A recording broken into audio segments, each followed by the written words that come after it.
सांख्य दर्शनकार क्या कह रहे हैं वो अब इस सूत्र में बताया जा रहा है। 91वां सूत्र बोलिए, बोल चुके। अनित्यत्वे अपि, अनित्य होने पर भी, किसके? सामान्य से, सामान्य के अनित्य होने पर भी। अब सामान्य को अनित्य कह दिया इन्होंने, सामान्य कहो जाति कहो, वो नित्य मानते हैं, ये अनित्य कहते हैं। कारण, अगर सारे मनुष्यों को समाप्त कर दिया जाए, हो जाए, तो अभी कुछ प्राणी लुप्त हो चुके हैं, मान लो डायनासोर कहे जाते हैं, बड़े बड़े प्राणी थे, अब तो एक भी जीवित नहीं है इस पृथ्वी पर। तो जाति समाप्त हो गई है नहीं, प्रजाति समाप्त हो गई है नहीं। हाँ, एक एक के नष्ट होने पर वो जाति नष्ट नहीं होती, क्योंकि वो दूसरे में रहती है। हर व्यक्ति में जाति भी रहती है, तो जाति परंपरा से चलती रहती है, इसलिए उसको नित्य कहा जाता है। लेकिन जाति सामान्य क्या है? अनित्य है। वास्तव में अनित्य मान करके चल रही है, जाति अनित्य है। ये अलग दृष्टि से विरोध नहीं है परस्पर, वो दीर्घकाल स्थायी, व्यक्ति की अपेक्षा जाति अधिक देर तक रहती है, इसलिए उसको नित्य कहा जाता है। ये सापेक्ष कथन है, तत्वतः नित्य नहीं है। सांख्य दर्शनकार सामान्य को जो अनित्य मान रहे हैं, ये तत्वतः कथन है। अनित्य पदार्थों की जाति भी अनित्य होगी, और जो नित्य पदार्थ हैं उनकी जाति भी नित्य होगी। अब जैसे आत्मा, बहुत आत्मा, जीवात्माएं बहुत हैं, सब में आत्मत्व है ना, जीवात्मत्व है, एक जाति है, समानता है, वो न कभी उत्पन्न हुई न नष्ट होगी, सदा बनी रहेगी। लेकिन घटत्व है, घट जाति है, अब सारे घड़े नष्ट हो जाएंगे तो घटत्व जाति समाप्त हो जाएगी। व्यक्ति के भी नष्ट होने पर उस व्यक्ति में जो मनुष्यत्व था, घट में जो घटत्व था, उस घट के नष्ट होने पर उस वाला जो घटत्व था वो कहां है? अभी दूसरी जगह है, वो कहां है? समाप्त हो गया ना। एक मनुष्य के नष्ट होने पर उसका जो मनुष्यत्व था वो समाप्त हुआ है या नहीं? एक नया बच्चा मनुष्य उत्पन्न होता है तो उसमें मनुष्यत्व है या नहीं है? वो मनुष्यत्व दूसरी जगह से थोड़ा है, उसका अपना मनुष्यत्व है। घड़ा एक नया उत्पन्न हुआ, उसका अपना घटत्व है। तो अब इस दृष्टि से देखेंगे तो सामान्य ये जाति उसको अनित्य माना जाएगा। जैसे कहा अनित्यत्वेपि, सामान्य अनित्य है, अनित्य होने पर भी। तो बोले जो अनित्य होता है उसका ज्ञान कैसे होगा? और पीछे कहा था कि प्रकृति और आत्मा से भिन्न जितनी चीजें हैं वो अनित्य हैं। जो अनित्य है तो उनका ज्ञान कैसे होगा? है ही नहीं जो अनित्य है, तो ज्ञान कैसे होता है? तो उसके लिए उत्तर है अनित्यत्वेपि स्थिरता योगात। उसमें स्थिरता का योग तो फिर भी रहता है। अनित्य का ये मतलब थोड़ा है कि वो हर क्षण में उत्पन्न और नष्ट होती है और हमें पता ही नहीं लगे उसका। दीर्घकाल स्थायी होती है, स्थिरता का योग होता है, उसमें लंबे समय तक रहता है। हमारा शरीर भले ही नश्वर है, नष्ट हो जाता है, लेकिन दीर्घकाल तक रहता है, इसलिए पहचान होती है। तो स्थिरता योगात प्रत्यभिज्ञा, प्रत्यभिज्ञा कहते हैं पहचान, स्मृति होना। ये वही है, ये पहचानना, ये वही है, ये पहचानना। हम इस भवन में, हॉल में आकर के बैठते हैं, हमारे मन में ये भाव रहता है ना कि ये वही है। सोचते नहीं होंगे, लेकिन अभी अगर हम ध्यान दें तो परोक्ष रूप से हमारे अंदर चलता है ना। हमने जानबूझ के ये नहीं कभी भी सोचा होगा इतने दिनों में कि हाँ ये हॉल वही है या दूसरा है, ये वही है, ऐसा कभी विचार आया ये वही है? नहीं, विचार नहीं आया। लेकिन हमारा व्यवहार कैसा चल रहा है? ये वही है, यहीं पर कक्षा लगती है, ये मेरा स्थान है, मैं यहां बैठता हूं, इत्यादि। तो ये वही है, ये जो ज्ञान होता है ये है प्रत्यभिज्ञा, स्मृति कह लीजिए, याद कह लीजिए कि ये वही है, पहचानना उसको। तो भले ही ये अनित्य है, जाति सामान्य है, लेकिन स्थिरता का योग तो इसमें भी है, इसलिए इसकी प्रत्यभिज्ञा हो जाती है, हमें पहचान हो जाती है कि ये वही है। तो अनित्यत्वेपि स्थिरता योगात प्रत्यभिज्ञानम सामान्यस्य। और इसीलिए कोई कहने लगे कि नहीं सामान्य का तो हम खंडन करेंगे, सामान्य तो कुछ होता ही नहीं। एक तरफ सामान्य को मानते हैं एक अलग तत्व, ये उसका भी निषेध करेंगे। और एक तरफ कोई कहे कि सामान्य तो अलग से कुछ होता ही नहीं है। सामान्य क्या होता है? समानता होती है, बोले वो तो वही शब्द बोल दिया आपने, सामान्य मतलब समानता। बोले होता क्या है, होती क्या है ये समानता? ये जो वस्तु है उससे भिन्न है क्या कुछ? ये तो पुस्तकें हैं, वैसे तो अलग अलग पुस्तकें हैं, ये अलग अलग लेखक की हैं, रंग रूप भी अलग अलग है, लेकिन समानता क्या है? ये भी सांख्य दर्शन है, ये भी सांख्य दर्शन है। ये समानता देख रहे हैं ना इनमें?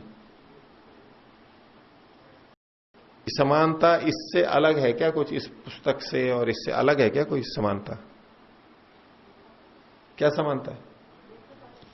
लेखक तो अलग है, वो तो भेद हो गया, भेद नहीं देखना है अभी समानता। ये दो माइक है सामने, इनमें समानता है?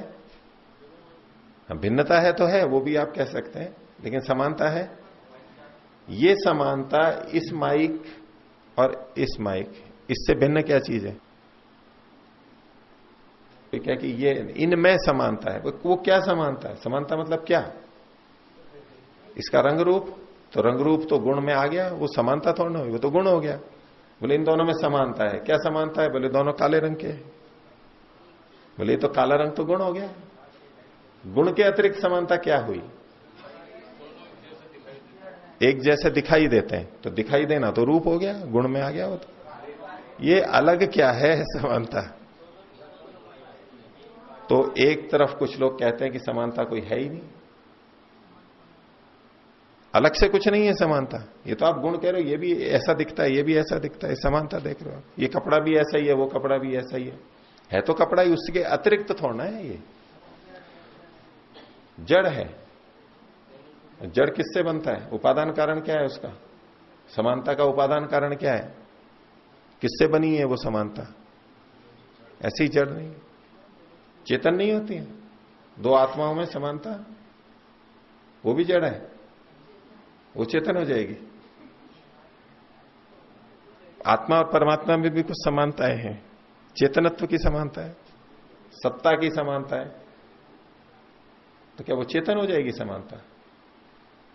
और प्रकृति की भी सत्ता है और ईश्वर और जीव की भी सत्ता है, सत्य रूप में ये समानता है। अब इस समानता को चेतन मानेंगे, जड़ मानेंगे? इसलिए चेतन तो, इसको समानता को तो जड़ चेतन कुछ हम व्यवहार कर ही नहीं सकते, क्या कहेंगे? न तो चेतन मान सकते, न जड़ मान सकते, क्या बोलेंगे? चुप रहना पड़ेगा। है क्या वो समानता? है क्या समानता? कहते किसको है ही नहीं, तो इसलिए कुछ लोग इसको मना कर देते, कुछ हो ही नहीं, हटाओ इसको, खंडन। नहीं वो क्या है, ये तो आप कह रहे हो कि गुण कर्म स्वभाव बराबर हो तो उसको समानता कहते हैं, ये तो परिभाषा करते। वो है क्या चीज समानता? शब्दों में नहीं, वैसे बताइए, अर्थ बताइए उसका। वो द्रव्य है, वो गुण है, वो कर्म है, या इनसे भिन्न कोई चीज है?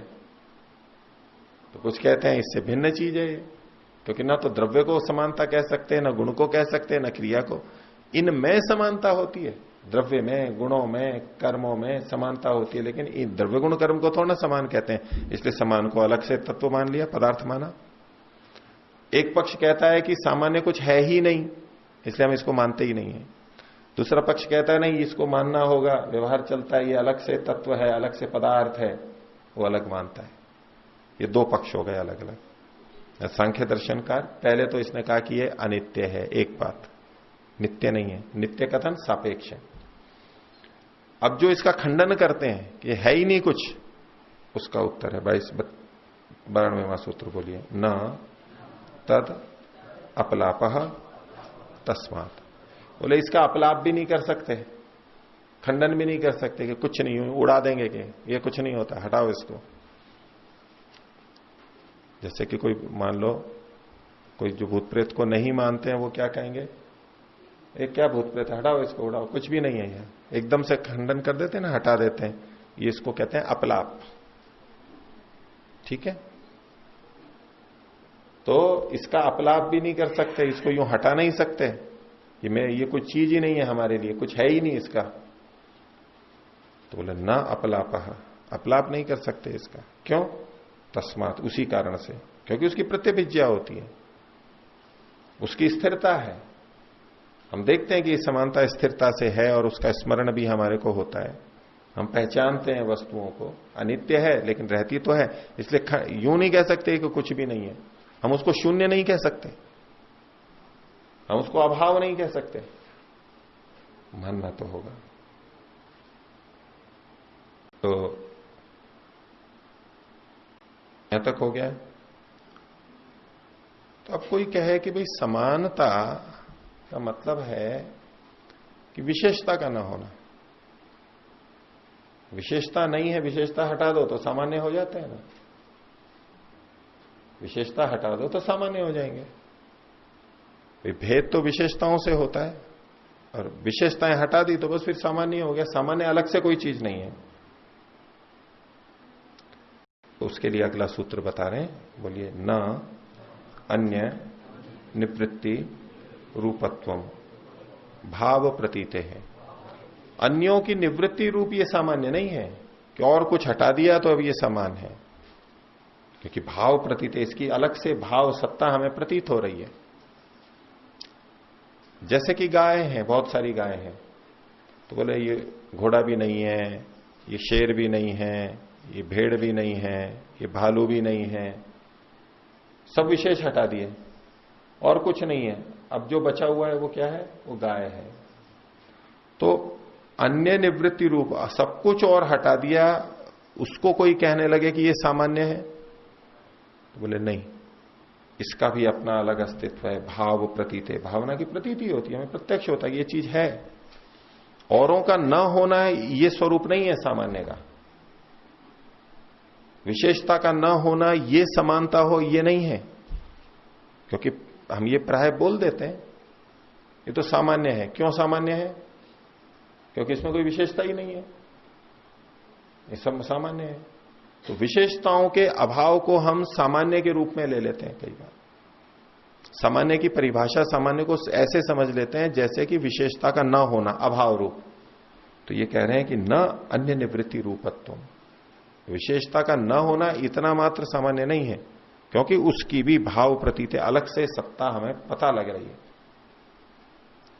कुछ विशेषताएं हटने पे जो हमारे को सामान्य लग रहा है, ये बच्चा परीक्षा में बहुत अंक लाता है, ये विशेष है, और बाकी सामान्य है। वो सामान्य बोलते हुए भी उनमें भी हम विशेषता दिखा सकते हैं ना। ये खेल में अधिक है, ये भाषण प्रतियोगिता में अच्छा है, ये लेखन में अच्छा है, ये संगीत में अच्छा है, इसका रंग रूप अच्छा है, इसका व्यवहार अच्छा है, ये हम विशेषता ला सकते हैं ना। सामान्य समान होते हुए भी उसमें विशेषता ले आते हैं। कैसे ले आए विशेषता?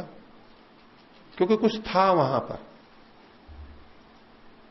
अब जो कक्षा में हमने देखा कि भाई ये विशेष व्यक्ति है, ये खूब अधिक अंक लाता है, प्रश्नोत्तर करता है, उत्तर देता है।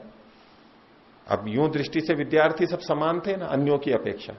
जो विद्यालय में नहीं पढ़ते हैं, उस कक्षा में नहीं है, वो तो सामान्य व्यक्ति है, वो विद्यार्थी नहीं है। लेकिन जो पढ़ने जा रहा है विद्यालय में, वो विद्यार्थी है।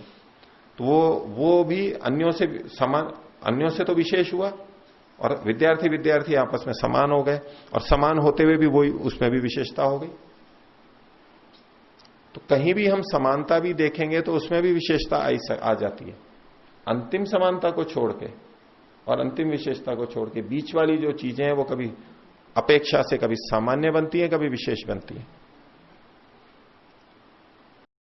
कोई ये कहने लगे विशेषताओं का न होना ही समानता है, ये नहीं, भाव प्रतीत हो रहा है, और उन भावों के कारण से वो अन्यों से विशेष भी है।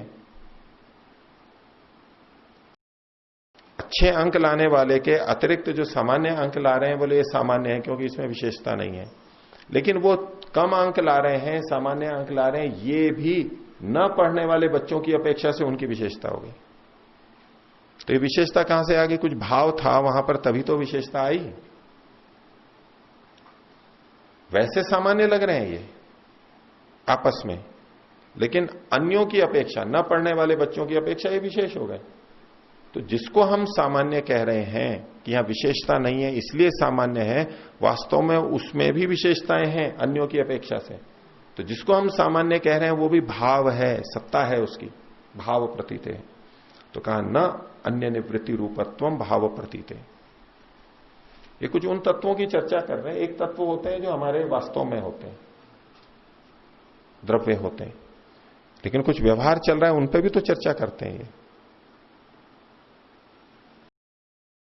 विज्ञान में इसको लेकर के चर्चा चलती हो अलग से, मेरी जानकारी में नहीं है। ये तो बात करते हैं कि इनमें समानता है, इसमें विशेषता है, ये समानता, ये विशेषता, लेकिन समानता किसे कहते हैं, विशेषता किसे कहते हैं, और ये तत्व है या नहीं है, इस तरह की चर्चा नहीं चलती। बस समानता है तो समानता है, विशेषता है तो विशेषता है, बस वो बता देते हैं इतना। ये द्रव्य गुण कर्म है या नहीं है, द्रव्य गुण कर्म से भिन्न कोई चीज है क्या, इस प्रकार की चर्चा आधुनिक विज्ञान में नहीं देखी जाती। दर्शनों में ये चर्चा चलती है, क्योंकि वहां पर सामान्य विशेष समवाय को भी पदार्थ माना है। तो न तो इस सामान्य का हम अपलाप कर सकते हैं, पिछले सूत्र में कहा, और अगले 93वें सूत्र में कहा कि विशेषताओं का न होना अन्य विशेषताओं की निवृत्ति के रूप में अगर आप सामान्य को समझ रहे हो तो ये भी ठीक नहीं है, क्योंकि भाव की वहां प्रतीति हो रही है। जिस जिसकी समानता है उसकी सत्ता है वहां पर, उन गुणों की, कर्मों की, द्रव्यों की समानता है। तो बोले सब ये है, तो बोले फिर उसको कुछ तत्व मानना चाहिए अलग, द्रव्य गुण कर्म से भिन्न कुछ मानना चाहिए। तो उसका उत्तर सांख्यकार दे रहे हैं। 94वां सूत्र बोलिए, न तत्वांतरम सादृश्यम प्रत्यक्ष उपलब्धे है। ये सादृश्य है, ये तत्वांतर नहीं है, भिन्न वस्तु नहीं है। सामान्य का अपलाप भी नहीं करने दे रहे हैं, ये कोई उड़ाई दे उसको नित्य भी नहीं मान रहे हैं, लेकिन उसको तत्वांतर भी नहीं मान रहे। तत्व नहीं है, वस्तु नहीं है। जैसे तन्मात्राएं हैं, महाभूत हैं, इंद्रियां हैं, ऐसे तत्वांतर नहीं है, तत्व नहीं है। क्यों?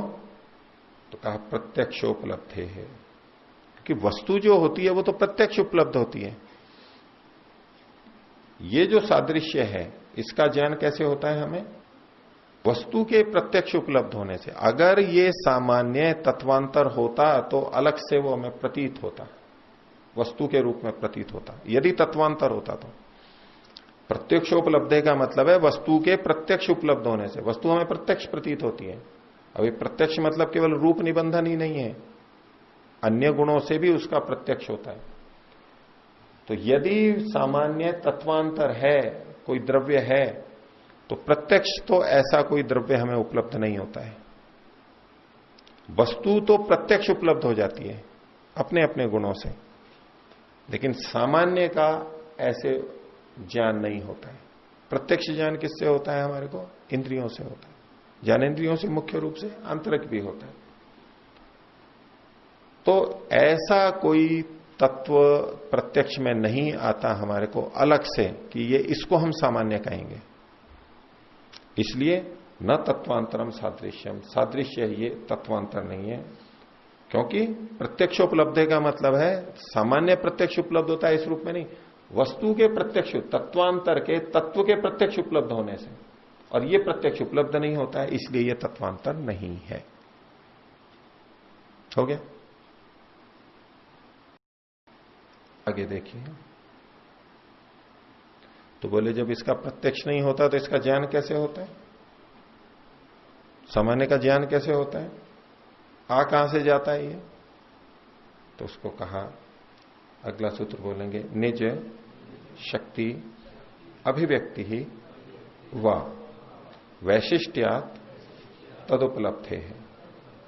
निज शक्ति की अभिव्यक्ति ही है सामान्य। निज शक्ति किसकी? निज मतलब वो वस्तु जिसको हम देख रहे हैं उसकी ही अपनी शक्ति की एक अभिव्यक्ति है कि इसकी इससे समानता है, अलग से कुछ नहीं है ये। जब वस्तु अकेली थी तब हमें ये नहीं पता लग रहा था कि इसमें समानता है। अब उसमें समानता का नहीं पता लगता है। समानता का कब पता लगता है? जब एक से अधिक जब वो होता है। तो निज शक्ति अभिव्यक्तिर्वा, ये सामान्य क्या है? वो जो द्रव्य है या गुण है या क्रिया है उसकी अपनी शक्ति की ही एक तरह से अभिव्यक्ति है, कोई अलग चीज नहीं है ये सामान्य।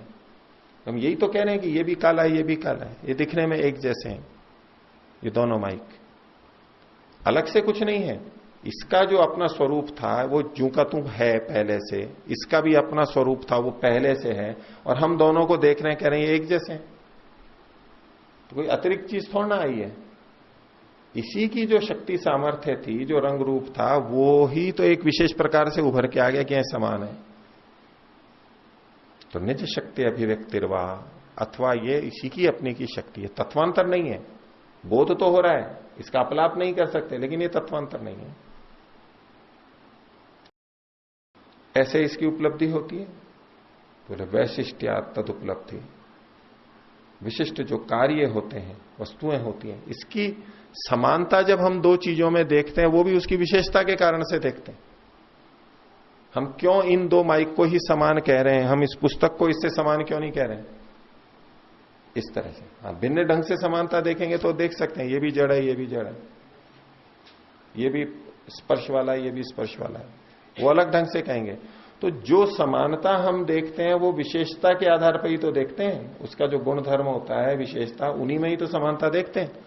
इसमें भी ये क्रिया है, इसमें भी ये क्रिया है, इससे भी आवाज आती है, इससे भी आवाज आती है, सामर्थ्य। तो जब हम समानता देखते हैं वो किस आधार पे?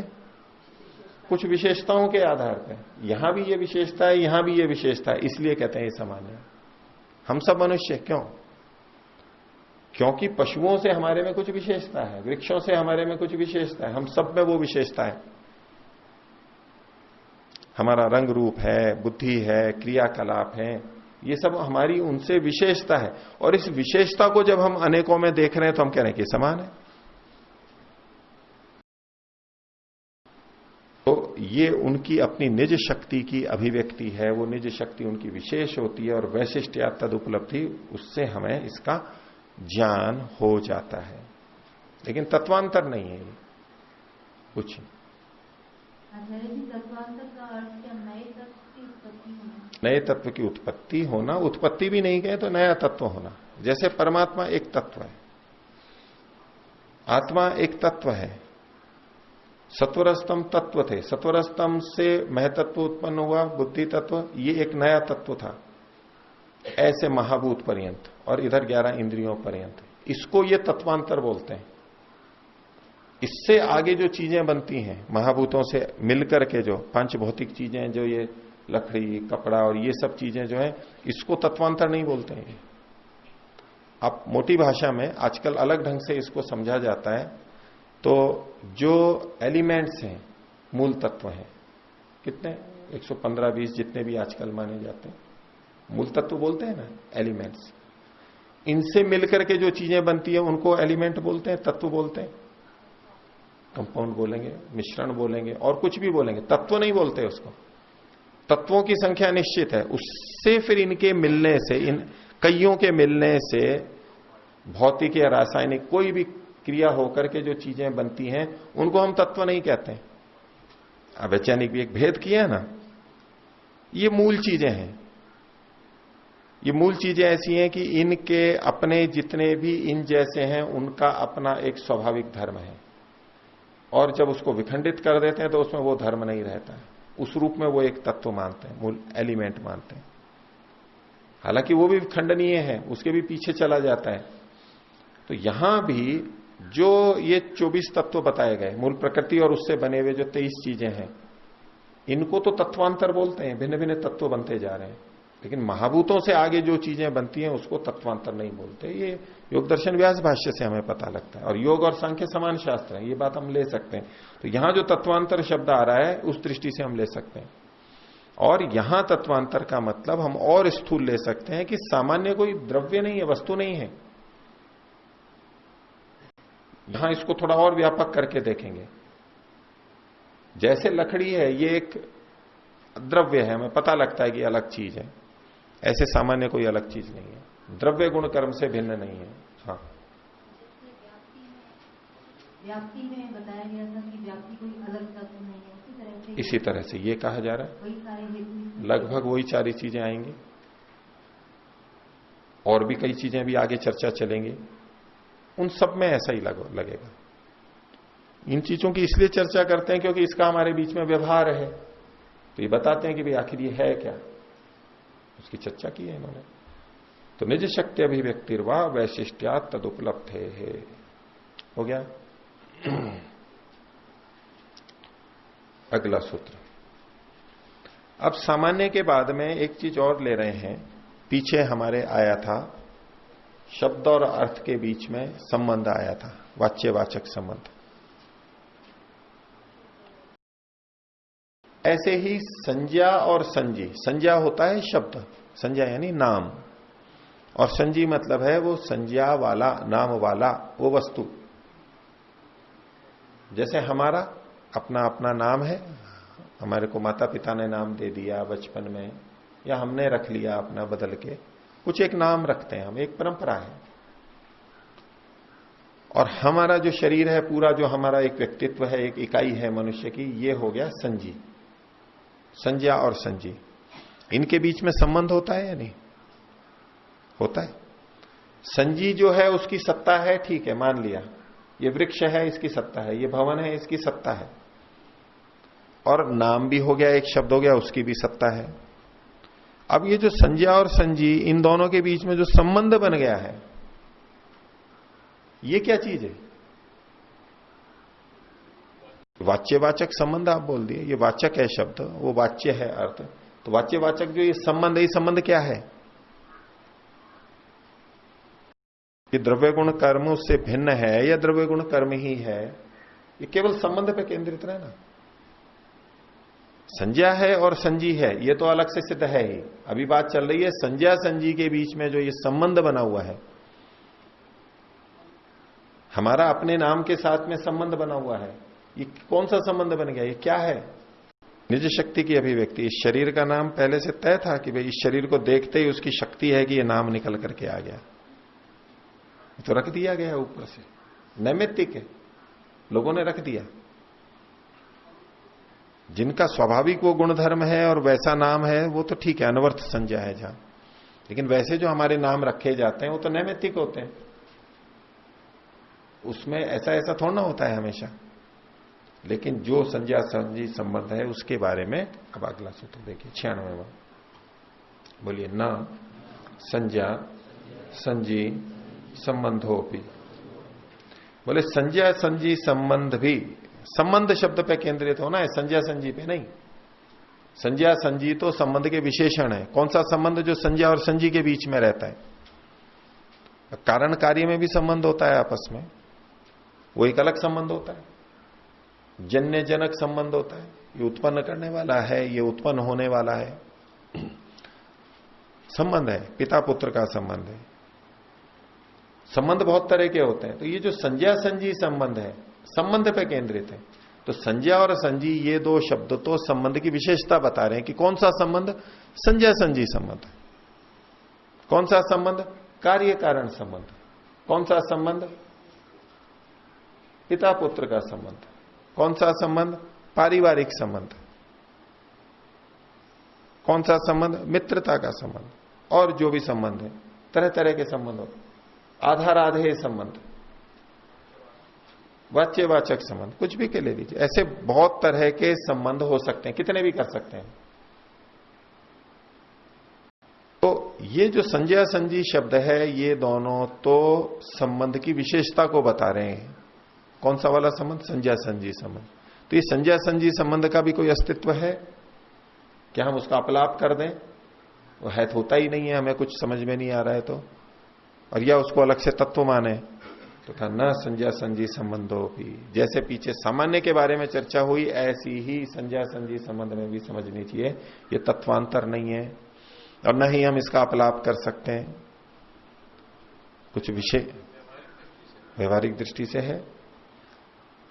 अनित्य वस्तुओं में संज्ञा संजी संबंध अनित्य होता है। हमारे अपने अपने जो नाम रखे गए हैं, कुछ समय बाद में जब शरीर समाप्त हो जाएगा तो समाप्त बस। अब ठीक है, भूतकाल में बोलते रहेंगे कि भाई हाँ वो व्यक्ति थे, लेकिन वो व्यक्ति चला गया। संबंध कब शुरू हुआ था? जब शरीर आया था। या तो माता पिता ने पहले से भी नाम रख दिया हो तो ठीक है, चलो तो कुछ समय पहले लगा लीजिए, लेकिन कभी ना कभी तो नाम रखा गया है। ऐसा थोड़ा ना कह सकते हैं इसका ये नाम हमेशा से था। तो अनित्य वस्तुओं का नाम संज्ञा संजी संबंध अनित्य रूप में होता है, नित्य नहीं होता है वो। हाँ, जो नित्य वस्तुएं हैं उनका जो नाम है, और वो भी ईश्वर के ज्ञान में जो है, वो नित्य होता है। परमात्मा का नाम ओम हमने कभी सुना, तब हमें पता लगा कि अच्छा परमात्मा का मुख्य नाम ओम है। ये संबंध हमारा बना, कभी किसी ने बताया हमारे को, उपदेश दिया, आप्तोपदेश दिया, या हमने वृद्ध व्यवहार से देखा, कैसे भी देखा हमने, वो संबंध बना हमारा कभी और हमारे साथ समाप्त हो जाएगा वो। लेकिन परमात्मा के ज्ञान में भी तो ये संबंध है कि मेरा नाम ओम है, ओम शब्द उससे जुड़ा हुआ है। कब से? अनादिकाल से। कब तक? अनंत काल तक। तो नित्य वस्तुओं का जो संज्ञा संजी संबंध है, और वो भी परमात्मा के ज्ञान में, वो नित्य है। अब परमात्मा का कोई दूसरा नाम रख दे, कोई भी नाम रख दे, अब बहुत सारे नाम प्रचलित हैं, ऐसे नाम जो वेदों में नहीं है वो भी हैं, प्रचलित हैं, तो वो नाम कैसे हैं? वो नित्य नहीं है।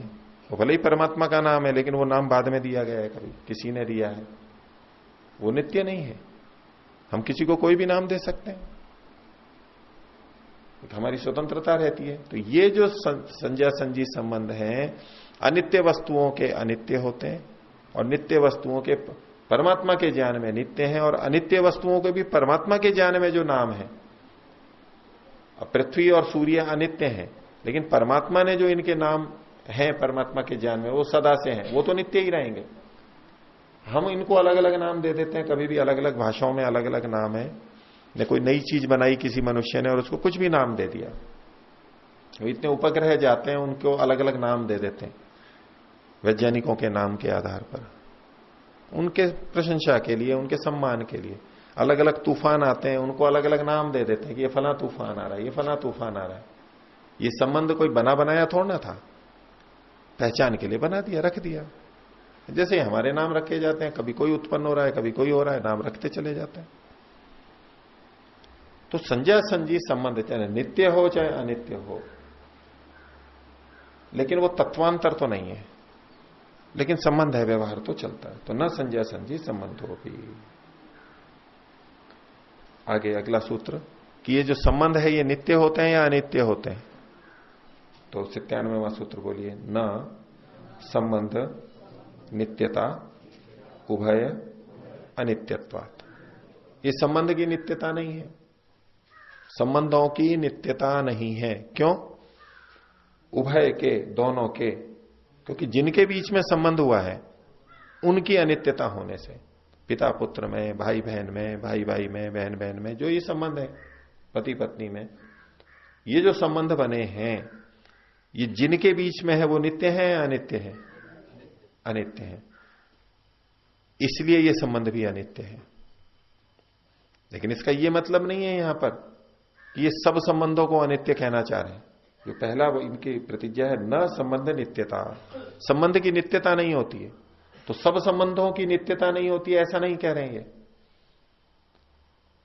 और संज्ञा संजी संबंध भी, किसी का भी किसी के साथ जो संज्ञा संजी संबंध है वो सब अनित्य है ऐसा नहीं तात्पर्य है इनका, क्योंकि इनका हेतु ये जा रहा है उभय अनित्यत्वा, दोनों के अनित्य होने से। इससे हमें तात्पर्य लग रहा है कि ये जिन संज्ञा संजी संबंध की बात कर रहे हैं, ये अनित्य पदार्थों के बीच के संज्ञा संजी संबंध की बात कर रहे हैं, क्योंकि सब चीजें तो अनित्य नहीं होती हैं। सूत्रकार स्वयं कह करके आ रहे हैं प्रकृति और आत्मा के अतिरिक्त बाकी चीजें अनित्य हैं। उन अनित्य वस्तुओं के जो संज्ञा संजी संबंध है वो भी अनित्य हैं। हमें पता लगते हैं फिर समाप्त हो जाते हैं, फिर पता लगते हैं फिर समाप्त हो जाते हैं। हमारे लिए बने हैं, बनाए हैं, परमात्मा ने दिए हैं। अब इन्होंने तो वेद को भी अनित्य कहा है उस दृष्टि से। ये संज्ञा संजी संबंध भी जो परमात्मा के ज्ञान में नित्य थे, लेकिन परमात्मा ने हमें उपदेश दिया, परंपरा से हमें प्राप्त हुए, उस दृष्टि से हमारे लिए तो अनित्य ही है वो।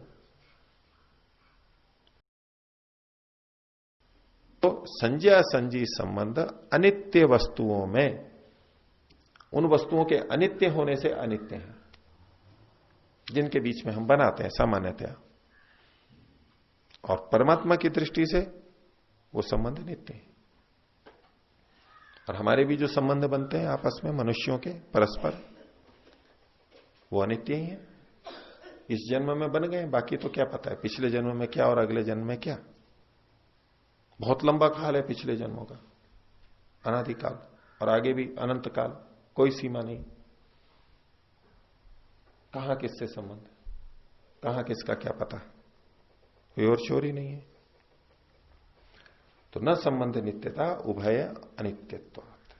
जिनके बीच में संबंध है उनके वो अनित्य हैं तो उनका संबंध भी अनित्य ही होगा,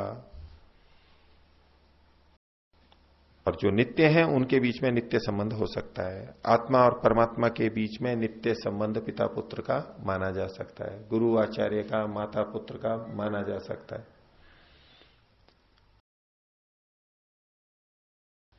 वो उपास्य है, हम उपासक हैं, ये माना जा सकता है नित्य संबंध नित्य वस्तुओं में। ठीक है, आगे देखिए। अब संबंध दो तरह के होते हैं, एक तो अनित्य भी होता है और एक नित्य संबंध भी होता है। और नित्य संबंध को दर्शनों में समवाय संबंध बोलते हैं, नित्य संबंध को समवाय संबंध बोलते हैं, स्वाभाविक संबंध बोलते हैं। वस्त्र का और धागों का कैसा संबंध है? समवाय संबंध है। धागा नहीं होगा तो वस्त्र नहीं रहेगा। अब इस दृष्टि से यह नित्य संबंध है, और लेकिन वस्त्र उत्पन्न होता है, नष्ट होता है, इस दृष्टि से यह अनित्य है, संबंध भी अनित्य है। धागों के बीच में कभी संबंध बना था, बनाया गया था, तब वस्त्र बनाए, एक निश्चित काल था, और ये निश्चित काल तक रहेगा, उसके बाद समाप्त हो जाएगा, किसी निश्चित काल तक रहेगा। लेकिन इनके बीच के संबंध को नित्य संबंध कहते हैं। इस सापेक्ष कथन है नित्यता का। इसके लिए दूसरा शब्द बोलते हैं यावत द्रव्य भावी। जब तक वो द्रव्य है तब तक ये संबंध बना रहेगा। जब तक कपड़ा है तब तक धागे रहेंगे उसके अंदर, जब तक घड़ा है उसमें मिट्टी के कण रहेंगे। अब घड़ा ही नहीं रहा तो फिर तो कहां से उसमें मिट्टी के कण होंगे? कपड़ा ही नहीं रहा तो धागे उसमें रहे, ये कोई बात ही नहीं बनेगी। लेकिन घड़ा जब से उत्पन्न हुआ, वस्त्र जब से उत्पन्न हुआ, और उनकी समाप्ति तक मिट्टी और धागे उसमें बने रहेंगे। ये क्या चल रहा है? ये घटपट चल रहा है जी, घटपट चल रहा है ना, समझाने के लिए। घट और पट, कपड़ा बोल रहा हूं, पट हो गया, घटपट घटपट चल रहा है। तो ये एक संबंध ऐसा भी होता है, जब तक द्रव्य है तब तक है। बाकी जो नाम है हमारे वो तो बदल जाते हैं।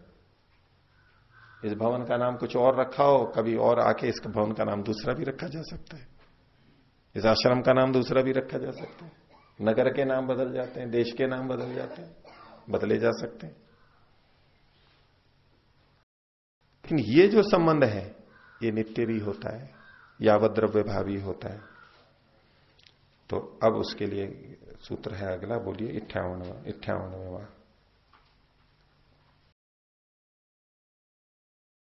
न अजह संबंधो धर्मी ग्राहक प्रमाण बाधात। अज कहते हैं जो उत्पन्न नहीं होता है। अज, ज मतलब जायते इति, जो उत्पन्न होता है। पंकज बोलते हैं, पंके जायते इति, पंकज, पंक कीचड़ में जो उत्पन्न होता है, जन्म लेता है, उसे पंकज कहते हैं। जैसे कमल को बोलते हैं पंकज। तो ज मतलब ये उत्पत्ति है, जो उत्पन्न होता है। और अज जो उत्पन्न नहीं होता है वो न ज, अज जो उत्पन्न नहीं होता है वो अज। न अजय संबंधो धर्मी ग्राहक प्रमाण बाधात। एक होता है धर्म, एक होता है धर्मी। तो इसकी अलग अलग व्याख्याएं की जाती हैं।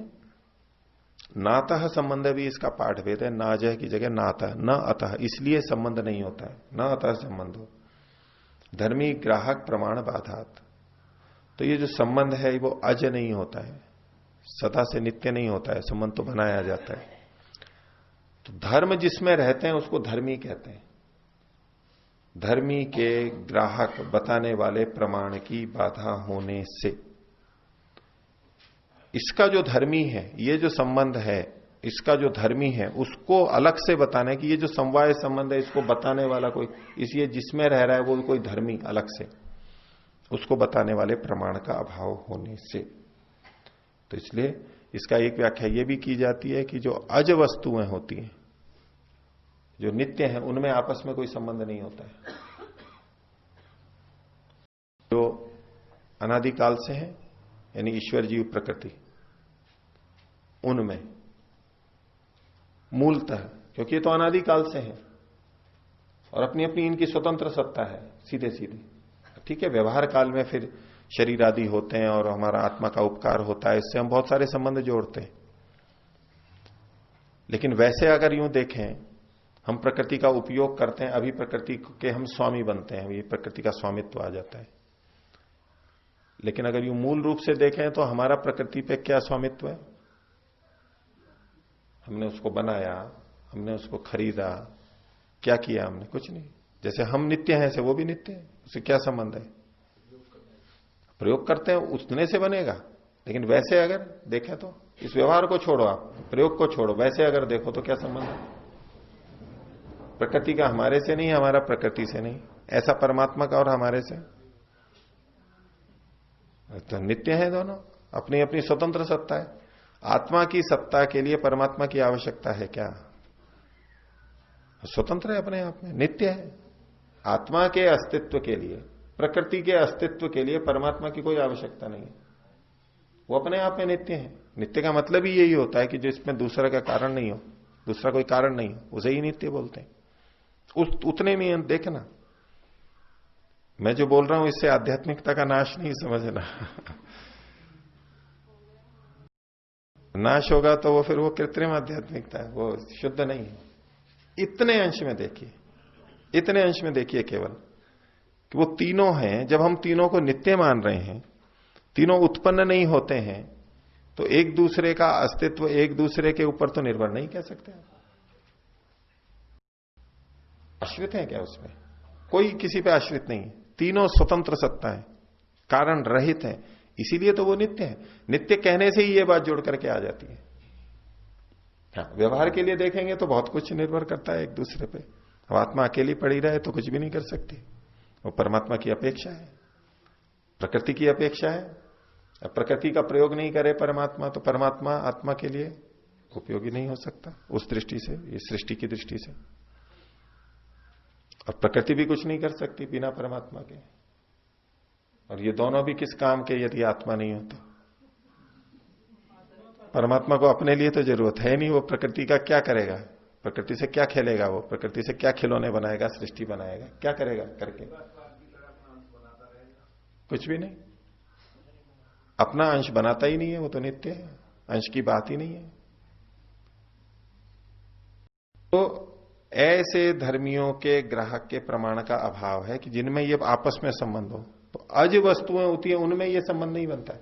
हाँ, अनित्य हैं और जो बाद में हमारे व्यवहार में आते हैं, वहां फिर हम कई बार सापेक्ष रूप से संबंध बनाते हैं व्यवहार के, या अनित्य वस्तुओं में संबंध बनते हैं।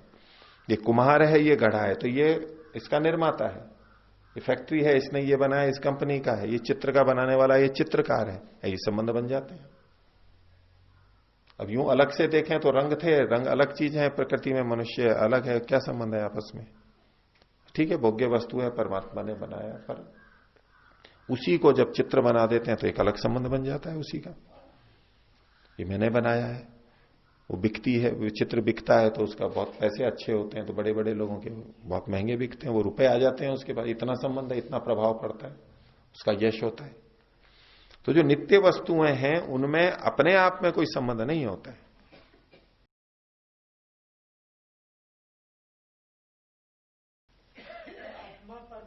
इसको चेतनता का संबंध नहीं कहेंगे, ये तो आप सामान्य की बात कर रहे हैं। चेतनता, चेतनता, चेतनत्व धर्म समान है, ये समान है। बस जो सामान्य के पीछे बात चल रही थी ना, सादृश्य, वो अलग चीज हो गई। अभी ये संबंध की बात चल रही है। आत्मा और परमात्मा में हम कहें पिता पुत्र का संबंध है। हे प्रभु, आप हमारे पिता हो, आप हमारी माता हो, हमारे गुरु आचार्य हो। अगर आदि तत्व की अनादि तत्व की दृष्टि से देखें, नित्य प्रारंभिक जो है बिल्कुल, उस दृष्टि से क्या पिता पुत्र का संबंध है परमात्मा से हमारा? क्या माता का संबंध है? नित्यता का संबंध नहीं कहेंगे उसको। इसमें भी नित्यता है, इसमें भी नित्यता है, इसमें भी नित्यता है, ये सामान्य है। बस संबंध वाली बात नहीं बनेगी है, इसको संबंध नहीं कहेंगे। इसको हम कहेंगे कि तीनों में नित्यता की समानता है। ये सामान्य की बात हो, ये अलग चीज हो गई, पहले जा चुकी। संबंध अलग चीज है। संबंध तो भिन्न भिन्न में भी हो सकता है। संबंध समान में ही हो ये जरूरी नहीं है, विशेषों में भी, अलग अलग में भी हो सकता है।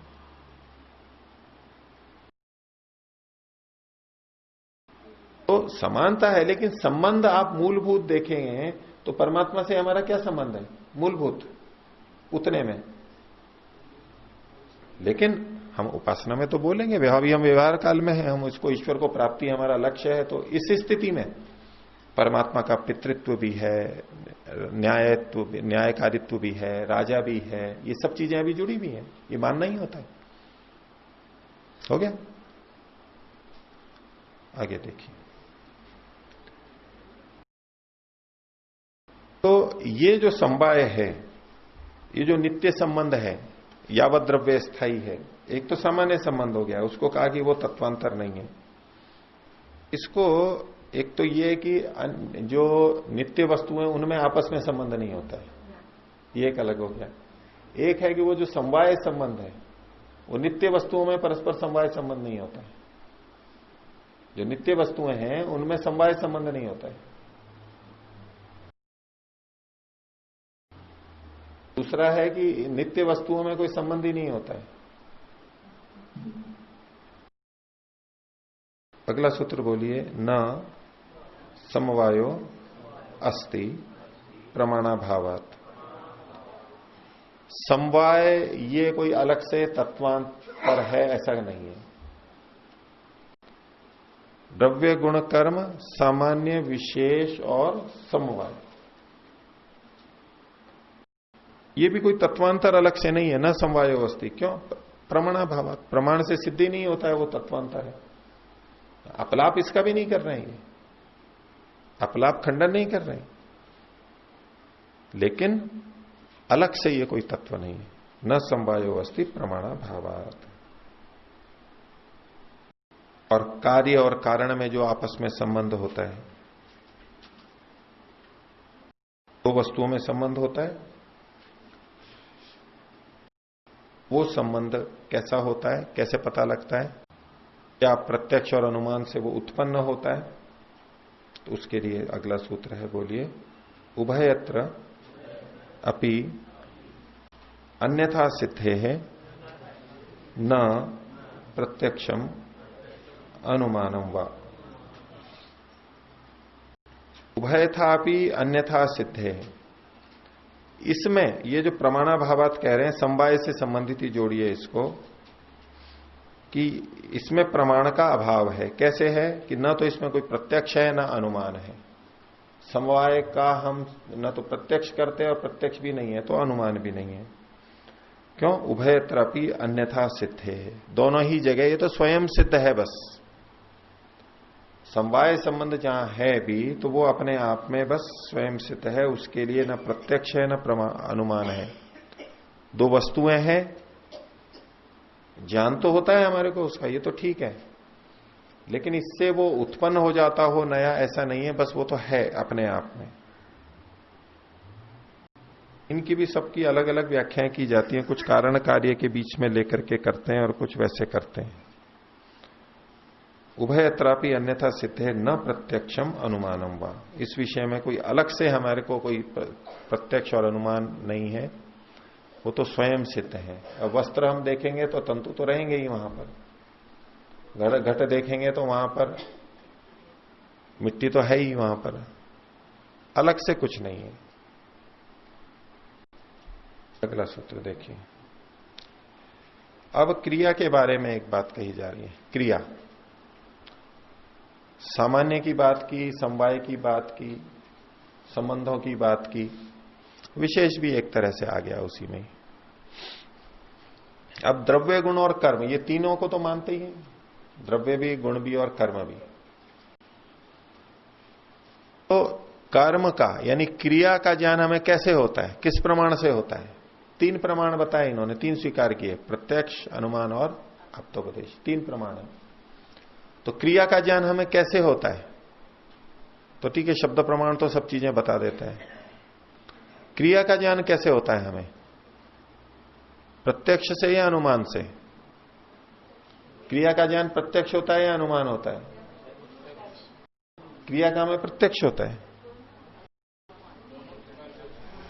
क्रिया हो रही है ये प्रत्यक्ष है या अनुमान है? इसको बताइए।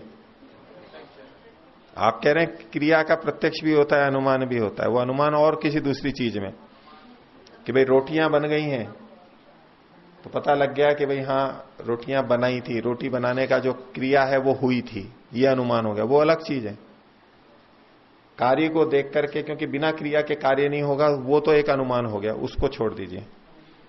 ये जो अभी ये प्रत्यक्ष है, कौन सी इंद्रिय से पता लगा? किस इंद्रिय से? चक्षु इंद्रिय से। चक्षु इंद्रिय से किस गुण का पता लगता है? रूप का। कर्म में रूप होता है क्या? तो फिर कैसे फिर कैसे पता लग गया? यही तो प्रश्न है। अब सोचने की बात हो गई। अब हम तो यही सोचते हैं ना, प्रत्यक्ष हो रहा है, ये पंखा चल रहे हैं, पंखा कर रहे हैं, तो भाई हाँ प्रत्यक्ष हो रहा है, पंखा कर रहा है। ये क्रिया का प्रत्यक्ष हो रहा है। कैसे हो गया क्रिया का प्रत्यक्ष? क्रिया में कौन सा गुण है? छू करके हुआ, देख करके हुआ, सूंघ करके हुआ, ज्ञानेंद्रियों में शब्द स्पर्श रूप रस गंध, कौन सा विषय है, कौन सा गुण है क्रिया में? तो वैशेषिक का तो सिद्धांत है क्रिया में कोई गुण ही नहीं होता, गुण रहित होता है। क्रिया में कोई गुण नहीं होता है, गुण होते हैं द्रव्य में, और गुण में भी गुण नहीं होता है, द्रव्य में गुण होते हैं। और फिर पूछो क्रिया का जन्म कैसे हो रहा है? अब प्रश्न हो गया ना। अब प्रत्यक्ष तो खंडित हो गया, तो अब क्या कहे इसको? अनुमान भी कैसे कहे? कैसे पता लगा? ये वस्तु यहां थी और यहां से चल करके यहां आ गई, देशांतर प्राप्ति हुई ना। ये एक देश है और ये यहां तक आई, देशांतर प्राप्ति। देशांतर प्राप्ति बिना क्रिया के नहीं होती। हमें देशांतर प्राप्ति दिख रही है, इसलिए हम ये निर्णय कर लेते हैं कि क्रिया हो रही है। क्रिया का ज्ञान किस इंद्रिय से हुआ? चक्षु इंद्रिय से। चक्षु इंद्रिय से तो पुस्तक का ज्ञान हुआ केवल। एक पुस्तक अभी यहां है, अगले क्षण में यहां आती है, अगले क्षण में यहां है। चक्षु इंद्रिय से तो इसका प्राप्त हुआ। देशांतर प्राप्ति का ज्ञान किससे हुआ? आंख से। तो आंख से देशांतर प्राप्ति तो वस्तु की हुई कि ये वस्तु गई। क्रिया का ज्ञान कैसे हुआ? वो कह रहे हैं बुद्धि से, मन से। मानेंगे? आंख से हुआ या मन से हुआ? हाथ से?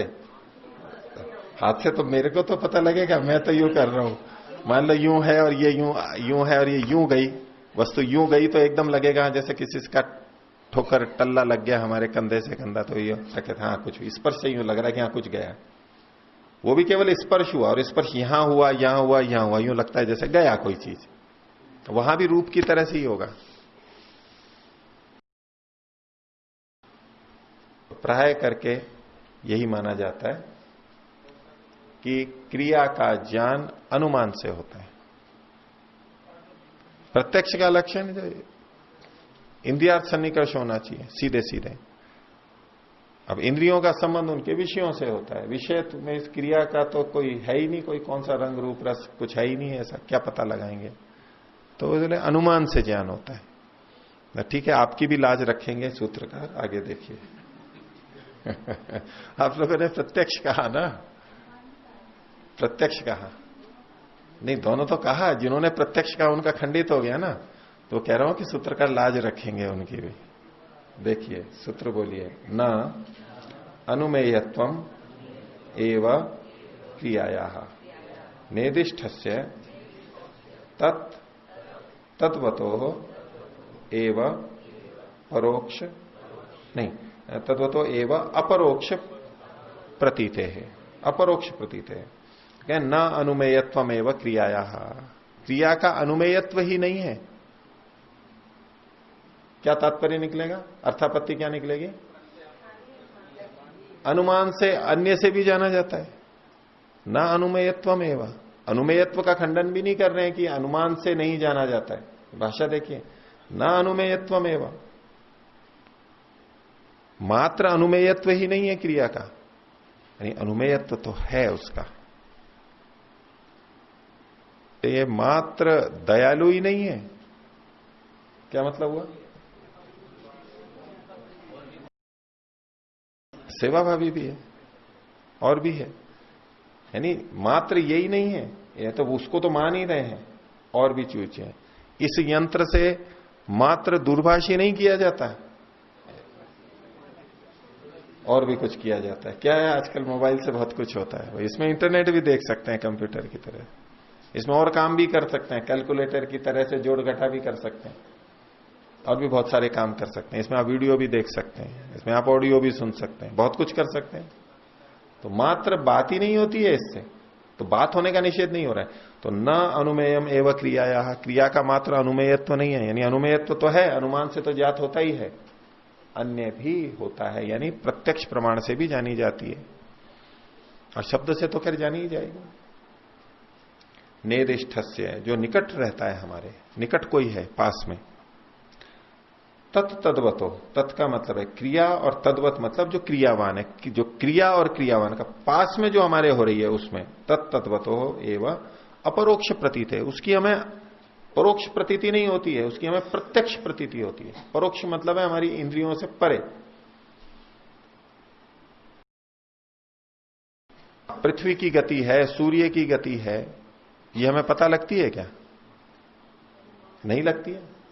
और दूर कोई वस्तु हो, बहुत दूर हो, और वो चल रही हो, तो हमें पता लगता है क्या? ये जो अंतरिक्ष में तारे हैं रात्रि में, तो तारे तो क्या, तारे अपनी जगह भी गति करते हैं, लेकिन पृथ्वी भी घूमती है, इसलिए उनकी जगह भी बदलती रहती है। ध्रुव तारे को छोड़ दीजिए आप अपवाद रूप में, बाकी जगह बदलती है उनकी, तो पृथ्वी के घूमने से। तो पृथ्वी को हम स्थिर भी मान लेते हैं, और उनकी कुछ गति हो रही है ना, लेकिन हमें यूं पता लगता है क्या? जैसे कोई वायुयान जा रहा हो तो हमें पता लगता है, चील आदि जाते हैं तो पता लगता है, ये तारे चल रही हैं हमें पता लगता है क्या उस समय? नहीं। हाँ, हम आधा 1 घंटे बाद, 2 घंटे बाद, कई घंटों बाद में देखते हैं, हाँ इसकी जगह यहां से यहां हो गई,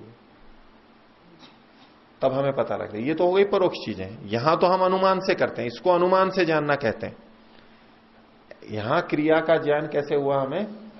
अनुमान से, क्योंकि हमने सीधे सीधे उसकी गति नहीं देख रहे हैं, देशांतर प्राप्ति हम कुछ समय बाद में देख पा रहे हैं उसको। लेकिन जो निकट है हमारे, यही तारे हमारे निकट होते और वो मान लो उतनी गति कर रहे होते तो हमें बहुत लगता। जैसे हमारे पास से अगर रेल निकल के जाती है, ट्रेन, तो बहुत तेज लगती है, और दूर होती है तो धीमी प्रतीत होती है हमारे को, और दूर हो तो, और कोई चंद्रमा पर से यहां देख रहा हो पृथ्वी पर, तो उस चींटी की तरह भी रेंगती भी नहीं दिखेगी उसको, और जैसी की तैसी ही लगेगी बहुत। ठीक है।